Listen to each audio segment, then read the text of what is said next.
Part 2. To clarify, a soft play is an indoor climbing frame with padding, slides, and ball pits, similar to a jungle gym, but maybe not the exact same. When I mentioned flicking the V's, it refers to a peace sign shown with the back of the hand, equivalent to giving the middle finger in the UK. The venue shares a desk with an adjoining sports hall that was hosting a game at the time, so they weren't running open sessions. I later found out the woman had intended to use the sports hall but was told about the game, leading her to try and gatecrash our party. The staff thought she had exited through the main door. I've spoken to the venue about the incident, and they apologized, promising to improve security for private sessions. I believe she took advantage of the staff being preoccupied with spectators. When I returned while the staff was talking to her, I felt bad about putting a young girl in the middle of this.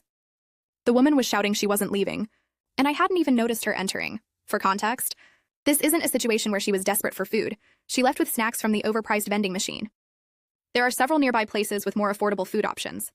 As for the ages of the kids involved, the oldest invited child was 5, while her children were around 8-10 years old.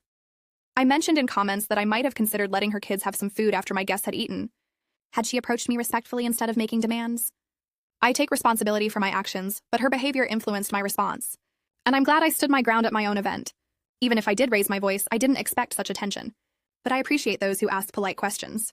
To anyone questioning why I'm even asking, I wanted to gauge if my reaction was unreasonable based on her actions. Maybe this wasn't the right sub.